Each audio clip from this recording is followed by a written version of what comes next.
এক বনের ধারে ছোট্ট এক টুনি পাখি থাকত। সে বাসা বেঁধেছিল একটা পুরনো কদম গাছে। গাছটার নিচেই ছিল এক কুচক্রি ডাইনির আস্তানা।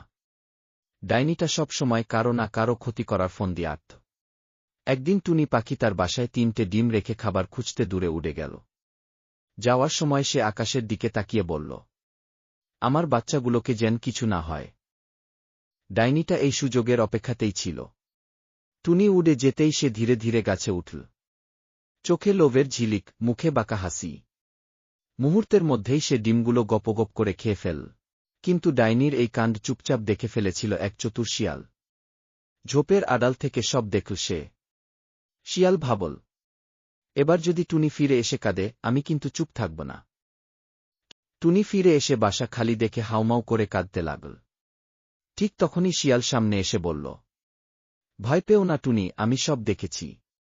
দুষ্টু ডাইনির শাস্তি হবেই।